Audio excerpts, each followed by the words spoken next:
That's me, Shorty Powers, checking out an Oldsmobile 442. This car has more smooth power than I've ever felt before. The car of tomorrow. From the distinctive hood and windshield to the sweeping contours of rear windows and bumpers. People who love high performance and know something about how you create it. He's really got something to show. The revolutionary new turbo rocket V8 engine with fluid injection. Hey, today we're at the Northern Ohio chapter All Oldsmobile Show and Swap Meet here at Lake Milton, Ohio. Well, you know, we rarely do a show focused on just one brand of vehicle. This is cool because if you don't know Oldsmobile, you're going to find out everything about Oldsmobile in this show, especially for our younger audience who might not even realize that Oldsmobiles exist. Existed. We were one of the first cars built too, back in what, 1897 or something? Yeah, something. Yeah, and there's a long history to that. And if you know, Oldsmobile them Cadillac, Buick were the leaders of innovation during the time back then, and they came out with some super awesome cars. Yes, they did. And too bad they got rid of the badge, huh? Well, yeah, they got rid of it. You know, that recession area where they had to start cutting. They got Pontiac, Oldsmobile, we got cut Saturn. Yep, and Hummer was another one. Oh, yeah, Hummer. Yeah. But they're bringing the Hummer back, I think. Yeah, I don't know if, I'd have to look on that. Yeah, they're bringing it back. I don't know if it's under a GMC badge or Chevy badge or anything like that. But anyway, we're here at the American Legion Lake Post, and the weather was iffy. So it kind of hurt, from the way we see it now, it kind of hurt. When I left the house this morning, I couldn't even see to come down. I almost pulled over. There was water. It was ponding everywhere. I was just like, oh my, this is not going to make it. But the closer I got, yeah, it's decent out now. So we're going to show you some rare Oldsmobiles, some Oldsmobiles you probably haven't thought of in a long time. So what are we going to do? Let's go inside and check it out. Huh? Not inside. We're going to go outside and check it out. Oh. No, come on.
With me, I have Jim Makeda from the, let me get this right here, Jim, the Northern Ohio chapter, All Oldsmobile Show and Swap Meet. Correct. How's it going? Good morning. Today? Well, if we had a little more cars here, weather's it rained this morning here and that, but hey, we're going to make the best of it and have a good day. Good. It will be all right. It's still early yet. Yep, still early. We're at where are we at? We're Legion Post 737 here at Lake Milton, Ohio. Correct. Yeah. This is a beautiful area, Lake Milton. Yeah, we have a good show out here. Got a nice parking lot, air-conditioned hall with great food and restroom facilities and that. We've got merchandise tables set up and registration door prizes inside, so it's nice there. Got DJ here, and we're going to have a good time with what we've got. How long have you been doing this now? This is the 39th year for the Northern Ohio chapter shows. This is our 50th anniversary as a club. It is also today the 125th birthday of the oldest automobile manufacturer in the world, Oldsmobile. You have one of those here? No, don't have one of those here. Probably not many of them around. We've had a couple early curved dashes and added several of the shows before, but I think the weather's going to keep them away today. Yeah, it's just threat of rain and everything. It's we'll see what happens. You never know. Yep, but that's why they put windshield wipers on cars.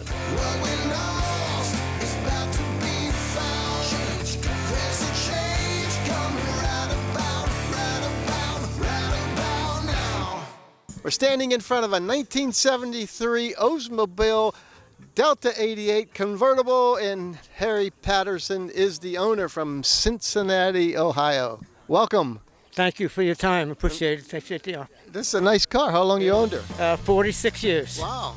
Did you buy her new? I did not buy her new. I had bought it from a dealer in 1977. From a Ford dealer, as a matter of fact. Okay. So, What have you done to her? basically, I restored it in 97, took it all apart, and I've kept it up since then. No major overhauls except for the engine problem I had in 2017, which has since been repaired, of course. How many miles you got on this? 246,000 miles on it right This now. thing lasted over 200,000 miles before you cracked the engine open. I took the odometer back to 00 in 97 when I restored it. So and that's how many You miles. allowed to do that? Are you allowed to do that legally? No, but they don't care about old cars, I guess. I don't know. It's not going to be sold to anybody. I was going to look around and see any cops coming after you. Not yet. I don't I think got they really stopped matter by yet. West Virginia police when we was going to a show down there, and I have a tag, what's an OCA tag made, and I put it on the back of the car, and the cops stopped me for carrying it. Said you can't display that plate because it's not a registered plate. Okay. So.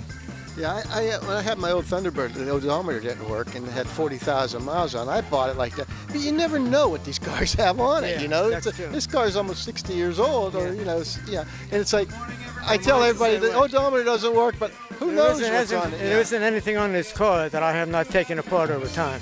In 97 especially. We did it in 97 because that was Oldsmobile's birthday. Most people don't know that Oldsmobile started by a gentleman by the name of Ransom Elijah Olds in 1897. And after he left General Motors, he started his own company. It was called the Viking. I don't know if you remember. And he also started Rio, which is Rio. I don't remember the Viking, though. Oh, the Viking was from 29 and 30. He built, it was just like 2 years. He left Rio and went to the Viking, started Viking up. But he's got a city down in Florida. It's called Oldsmobile, believe it or not. What is it? Oldsmobile, Oldsmar. It's a city in Florida. And it was started by him. Oh, okay. So he was a real innovator then, He was. Yes, he was. How long have you been part of this chapter now? Since 1980. Oh, no, I don't belong to this chapter. I mean, to the Oldsmobile chapter. Since 1980 with the Oldsmobile Club of America and with the Cincinnati chapter. Okay.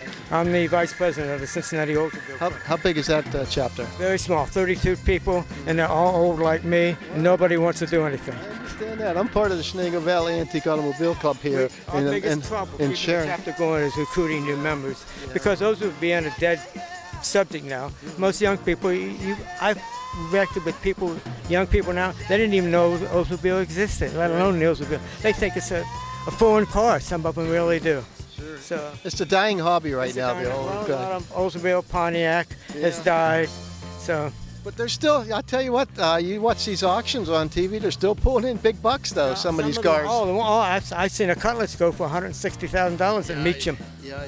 A 72 Cutlass, because it's a 442 with a big block engine. Those are goodies, yeah. Yeah, but you won't find the big Deltas going very far. In fact, I've got this car insured by Haggerty for cash value, and I declare the value, and Haggerty will, if they're computed, they'll dispute it if they want to. But most of the time, I just send them a picture. And I have a friend of mine who had one of my Haggerty, and they sent an appraiser out because they thought he was trying to insure it. They thought he was going to set it on fire or something, I guess. They sent a guy up, but they didn't send anybody out for me. I declared the value was $25,000 for this car. I don't see why not. The way prices are on cars right now, it's an easy $25,000 car. I don't know how or why they dispute things when they do, but obviously that's an insurance company and they do things which is in their own best interest. I see you got a window sticker on the side there, $6,300 for brand new. It was paid for, yes, sir. Yes, sir. That was a lot of money. That's an original sticker. That was a lot of money. You got back then? This thing's loaded, though. This has got every option on it except 2 options. It doesn't have the police package. And it doesn't have the heavy-duty police suspension. Okay. Every other option is all stock. You huh? could have got that. Yeah, that was available for it. Air conditioning, power windows, power top. Power top. Okay. Yes, sir. This is a beauty. I love the color. What color is this? Omega Red. It's called Omega Red. Omega Red. Omega Red. Right. This is I'm looking at it. This is not the color this car was bought with. It was what we call cranberry, which is like a maroon color. Okay. You won't find it anywhere in the car because when I took it apart, we stripped all the old paint off. I love these old colors. They say they're red and they look like they're orange, you know? Like the old Corvettes were like that. I drove this car years ago up Pikes Peak, and unfortunately, you went up Pikes Peak with it? Twice. Yeah. The first time we went up with it, it beat the hell out of the front of the car. I mean, it had rock chips in it. Oh, yeah. Now, Pikes Peak's been paved all the way to the top. Okay. But it wasn't back then. We were just talking about Pikes Peak on one of our podcasts. If I'd have known it was gravel halfway up, I wouldn't have drove up Pikes Peak. That's what, 13 miles up or something? That's a long ways. Yeah. Numbers like that, I don't remember, sir. But it was been up Pikes Peak twice. This has been. Let me show you this right here. This is a list of all the shows this car has been driven to since, and that's a national show. It's been driven to every one of those places since 1982. Never been on a trailer. It's not a trailer queen. You do all your own work? What I can, and I know when I don't. I know when to stop. I've been long enough. I've broken enough things that I had to have somebody else fix. So, but I can, and then a lot of times you don't have the equipment that needed to be done to repair the work too. Mm-hmm. Hey, tell me about your famous friend you were in high school with. Peter Edward Rose. Pete Rose, I went to school with Peter Edward Rose. I did. Yep. And your wife went to school with his Rose. His wife. Yeah. Right, Oh, she yeah. did. Yeah. Is he ever going to make the Hall of Fame? No, I don't think so. Do you think so? What do you think? He should make it, but what you were saying before. Like I say, it's an opinion thing. And at the time when, if you remember, He was one of the greatest. Bart Giamatti was in charge of the Hall of Fame back then, if you remember that. And he had to say so one way or the other whether he would ever make it. And Bart did not. They had a personality conflict to begin with. Yeah. So you can imagine when it came time to make the application. As a matter of fact, Pete told me that Giamatti told him something which didn't prove to be true. That he would, if he did certain things, that they would reconsider him. Well, he's told me I did the things that they asked me to do, but when it came time for it to be reconsidered, he wouldn't do it. So, well, that's true or not. You know, this is third, fourth-hand information from different sources. But the source I got some of the information was from Pete himself. So there's no reason for him to lie to me because what's the percentage there? Right. You know?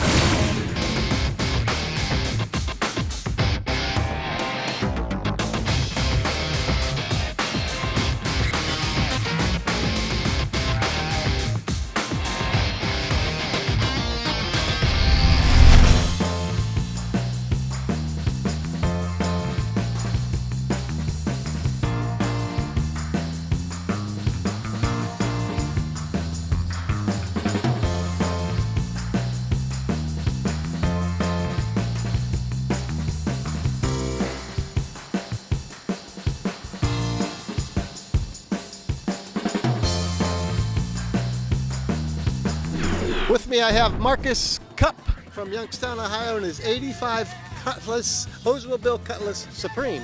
Yep. Is this a Brougham? Yes. It's a Brougham. What makes it a Brougham?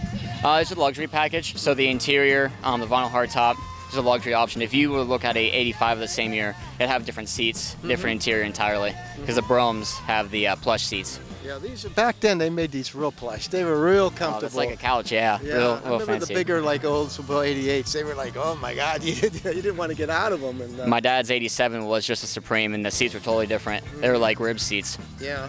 So where'd you pick this up at? So originally it was my dad's. He bought it brand new. Well, not brand new. He bought it off the original owner in '02. It was an old lady who had it. And when he got it in '02, he paid $4,000 for it, and it only had 10,000 miles. Wow. She only ever drove it to like church and the store. And she didn't want to get rid of it because she didn't want to see it get ruined. Obviously, it didn't get ruined, but she didn't want to get rid of it. And how many miles you got on her now? 14.9. That's it? Yeah. That's it.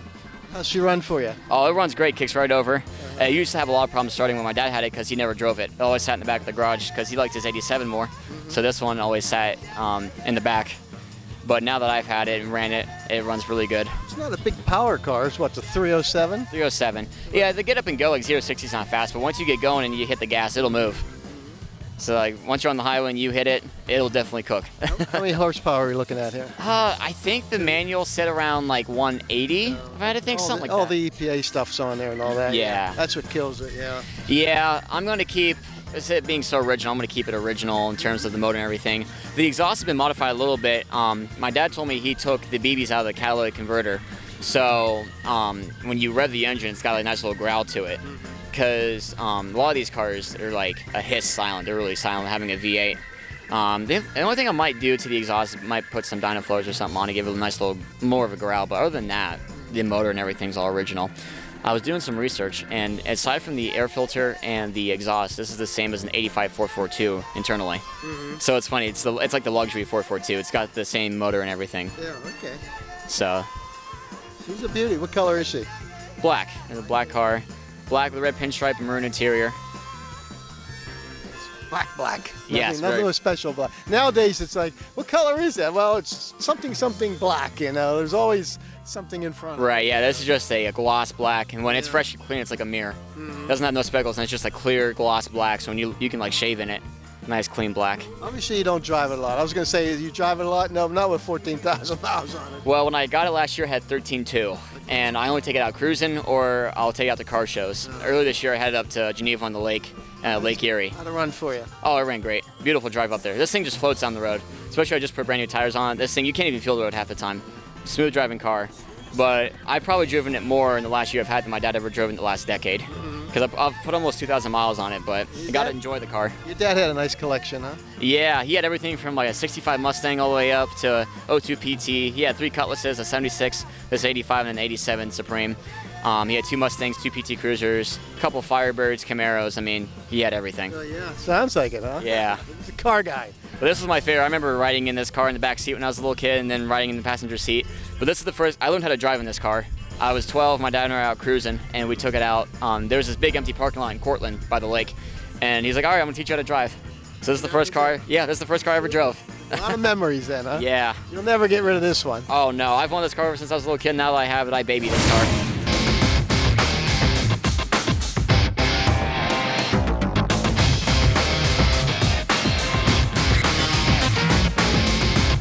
With me, I have Wes Pugh from Warren, Ohio, in his 86 Oldsmobile. How's it going? Good, how are you? Good. We just did an 85. Any difference? Much difference? Yeah, so the differences between these 2 years are obviously the front grills, the interior upholstery are different, the rear taillights. The 86 also had the standard third brake light up in the back rear window. First year for that probably, huh? Yes, yep. Also, so it was optional on 84 and 85, and they made it standard in 86. The wood grain in the interior on the dash is a little bit different than the 85 as well. That's part of the Brougham package? The Brougham package, yes. Yep. Also, the Brougham had the Oldsmobile rocket badges on the door, the chrome along the bottoms there. Of course, optional vinyl top. These are all laid out, everything in it. Power seats, power windows, air conditioning. Well, everything. believe it or not, I bought this from the original owner in 2005, and he ordered it without the power windows and locks. So this does not have power windows and locks. That was a big option back then. Probably cost him $45, $50 or something. Yes, yeah. So he did not want, when I talked to him at that time, he did not want the power windows. So he wanted a crank, so that's what he ordered. So I'm the second owner of this car. It has 116,000 miles on it. It's all original. I did have the paint correction done on it. The paint is all original, as well as the motor. Looks good. Looks good. Another black one, right? Another black one. Okay. I put these glasses on. It looks blue. I'm going, wait a second. It's black. Yeah. Sounds good. You having fun with her? Yes, very. We had these cars when I was growing up in the 80s. So we had an 83 and 86, and when I saw this one in 2005, I went to put my name on it, and the guy was walking out and said, "Can I help you?" And I said, yeah, I'm interested in buying your car. And he said, okay, I'm actually want to sell it. So from there, here it is. So Sounds good. yeah. Sounds good. Looks like another beauty we got here at the Oldsmobile show today.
With me, I have Russ Yoder. He's one of the original members of the Ohio chapter. Is that what it is? Okay. That was how many years ago? Oh, that was 50 years ago. But I had actually already been a member of the Oldsmobile Club of America for a year. It had started at the end of 1970, but there really were not any members to speak of until 1971. Very few charter members remain, but I was 16 years old at the time. I was a legitimate Olds driver of a 1961 Olds F85. My grandfather ran an Olds garage for 45 years, and he had already immersed me in this from the time I was a little kid. You know, there's a lot of interest here. If the weather had cooperated, there'd be a lot more cars, including my own. I own two. I own a 1941 Club Coupe, Series 66. It would be here, original running gear, original engine, 3 on the tree. But the weather is just too iffy to put an 81-year-old piece of machinery and metal out on the road today.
With me, I got Carl Rossler from Rossler Transmissions out of Girard, Ohio. How's it going? Good, good. Good, good. That's what people should know, especially if you blow your transmission or if you want a better transmission, huh?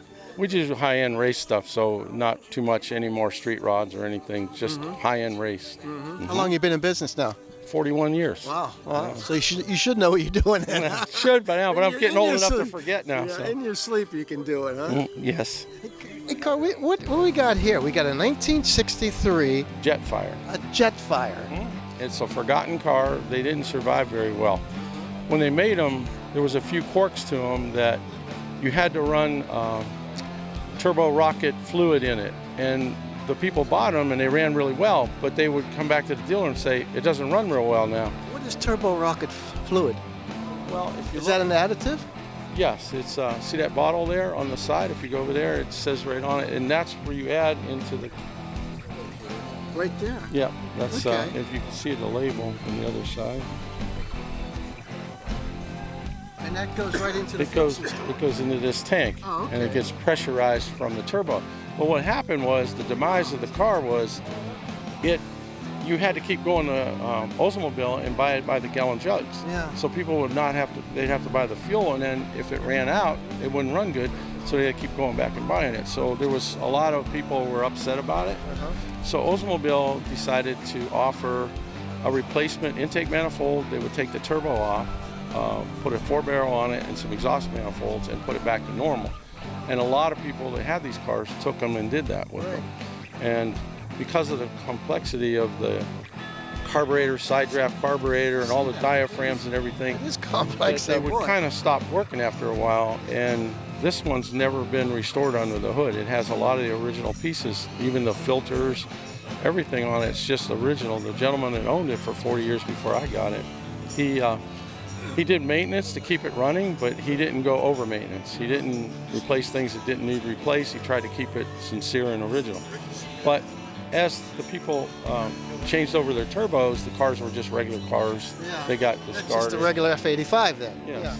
I think between 1962 and 3, these are the first turbocharged cars ever made, and there was like 9,700 total between the two, if I'm not mistaken, and there's only around 40 some cars that actually survived.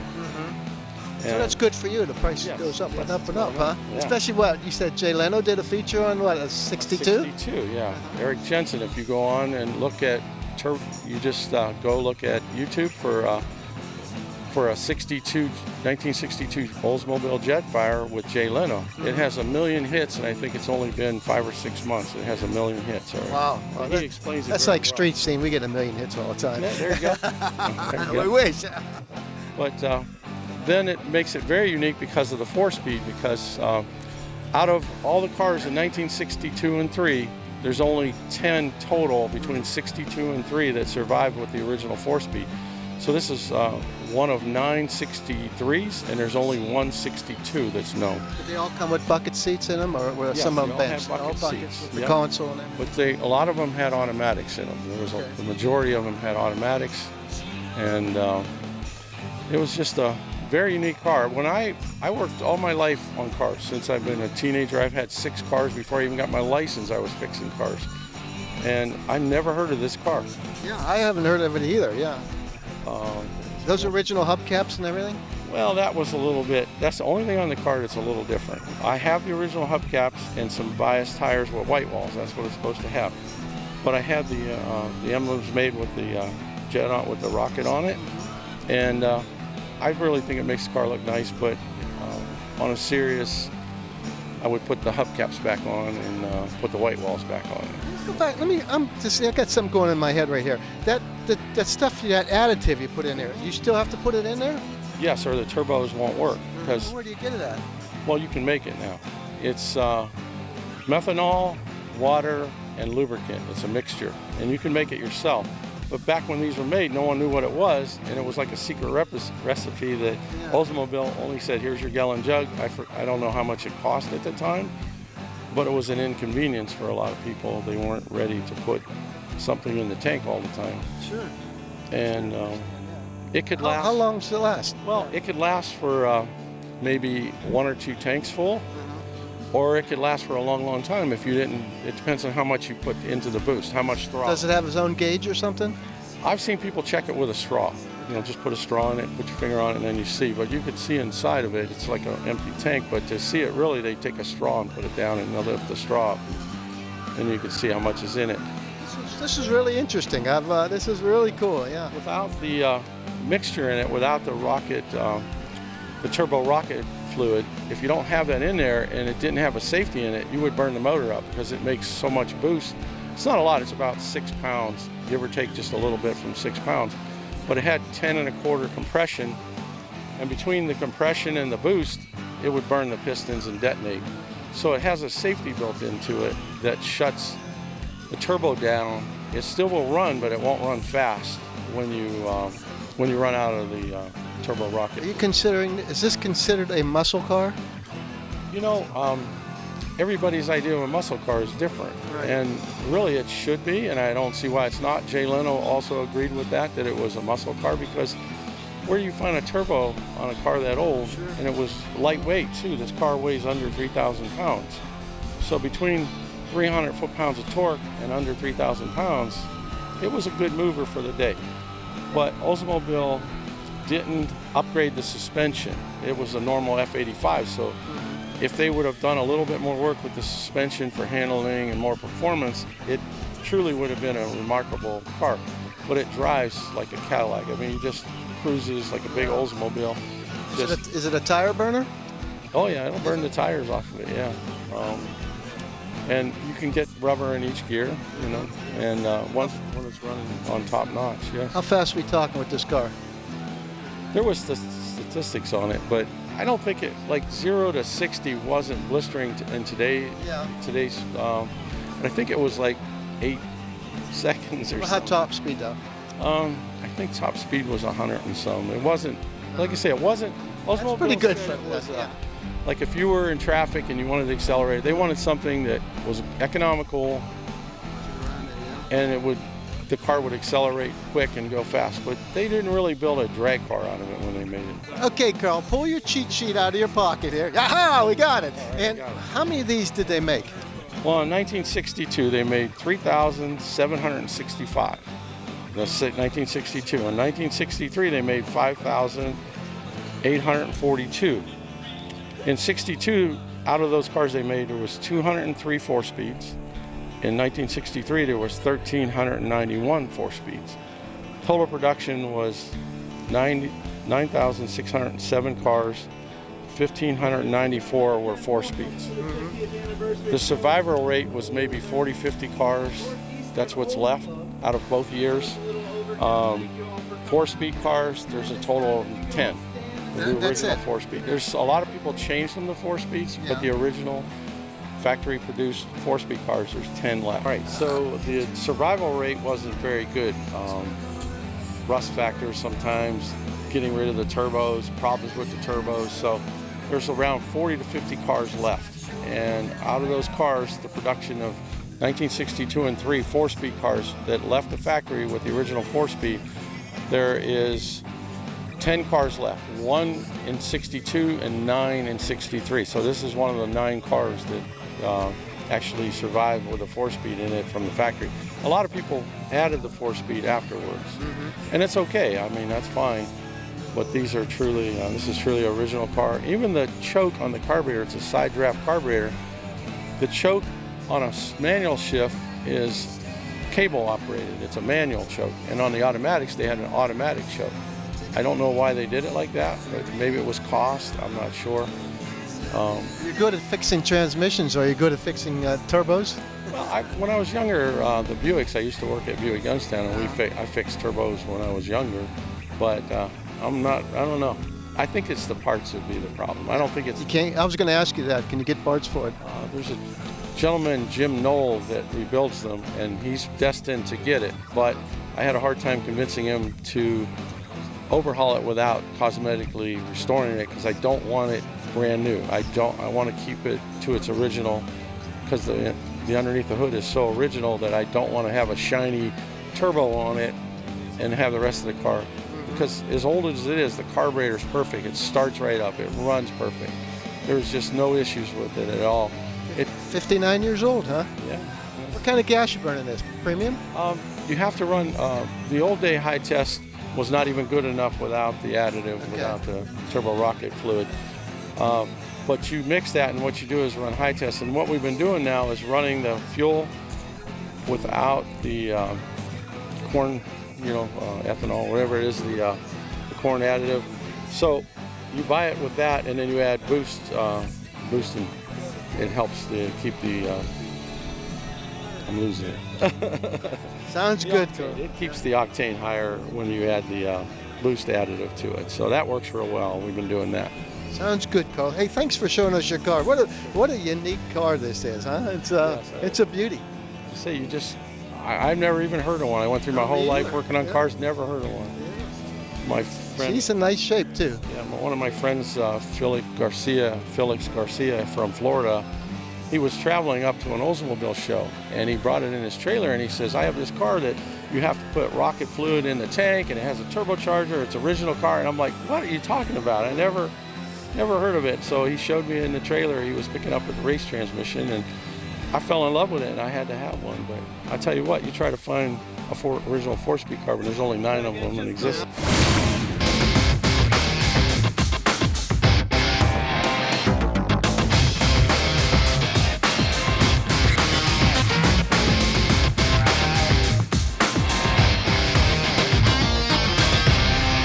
You're watching Street Scene.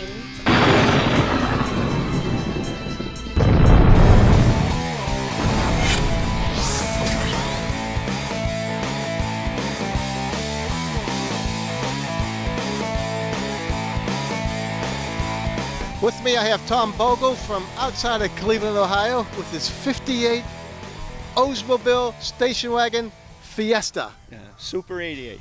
Super 88. 4-door hardtop. Boy, what a beauty she is, huh? She's all laid out. Yeah, she's a loaded boat. Uh-huh. It's got everything. So I enjoy driving it.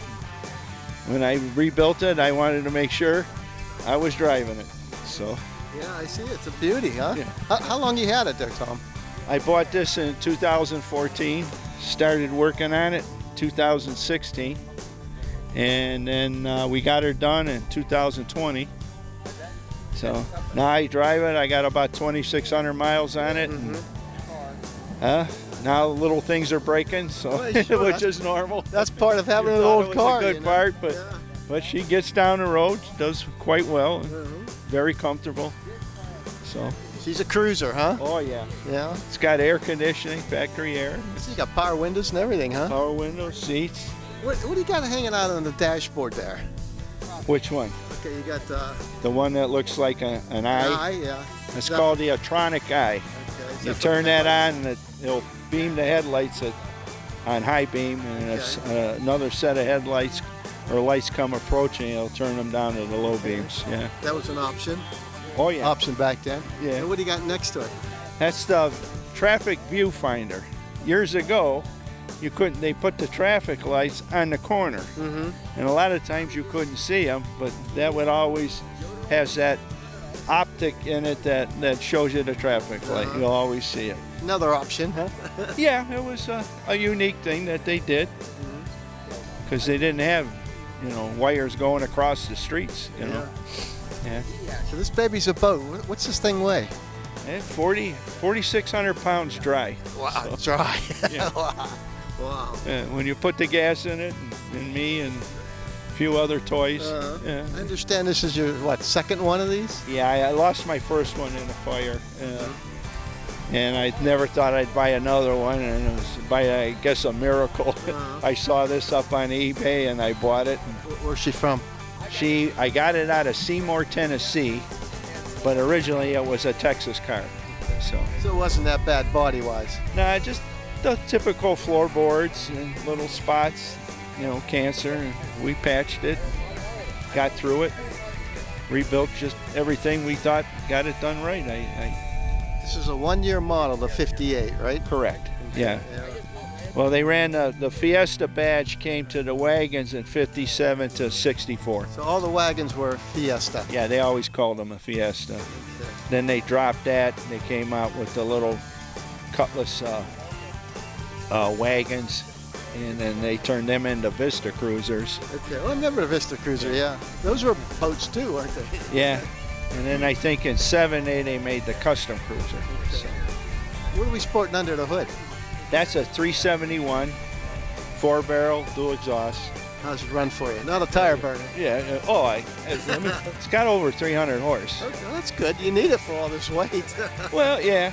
But you can't. They're not made to go fast. I mean, I put a highway rear end in it so I can get better gas mileage. What's good cruising speed for you? Oh, I just follow the slowest truck. Go around that and get to the Nexus. Never try to run with anybody. You comfortable like 65, 70 Yeah. in this? Oh yeah. She'll go over 100 if you want her to, but I wouldn't do that. So. How's the gas mileage in it? Oh, I need to ask. It's a 10-to-1 compression. and you better put high test in it. You get about 10, 11, maybe 12. So. Well, back then the gas prices were real cheap. It was, I think it was 18 to 20 cents a gallon. No one cared back then. No, well, I don't know. I wasn't rich. My parents weren't.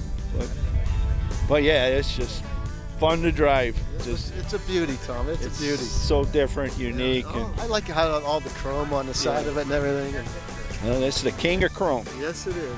They were similar, really similar to the Pontiacs. Were like that too. Pontiac, Buick. See, in 1958 was the 50th anniversary for GM. Okay. And they were all GM by the GM, whoever was in charge said, I think it was Harley Earl. Harley Earl, yeah, sure. He was a great designer. He says, I want chrome. He got it. He got chrome. He was the king of bling, I'll tell you. He even chromed the hell out of a Corvette. So.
the weather was a factor in this one, but we got some rare cars on here and a ton of information on Oldsmobile. This is the 50th anniversary of this club, the chapter. Yeah, and it's what, the 126th anniversary today as we're shooting the show of the start of Oldsmobile. Yeah, this is the the Northern Ohio chapter, the Oldsmobile Club of America. Yeah, and I tell you what, if you don't know a lot about Oldsmobiles, if you haven't learned it from the show, just kind of Google it. It's really interesting of how it started, and it is one of the oldest American brands of cars. Yes. So do your research and enjoy what you see, because there's some Oldsmobiles here that I forgot about.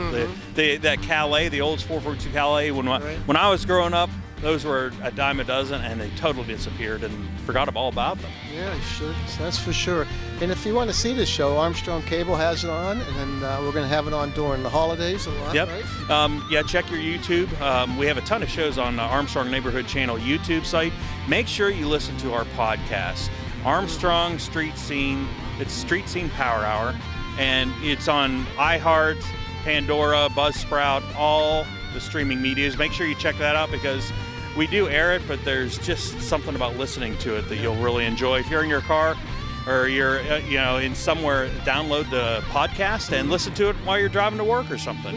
We do a new one every other Wednesday. Yeah, I think every other Wednesday. Every 2 weeks we'll update the show for you, and that goes all year round. Street Scene is kind of seasonal. The podcast is all year round, so you get your dose of Rick Guerrera every 2 weeks. Oh, yahoo! So our viewership just went down. Yeah. If you're interested in being on our podcast, give us a call. Where can we get in touch? Well, email Armstrong Street Scene at gmail.com. If you've got a collection or a rare car you want to talk about, and we can look at getting you on. We're always looking for new content for that show. Yes, we are. It's a fun show. We always have a good time with it. Yep. Yeah, but it's really well-rounded show. It's nothing. It's just us. It's usually us getting into a roast session with each other. So yes, it is. Yes, it is. Well, for Rick Guerrera, I'm Greg Roten. Hey, we'll see you down the road.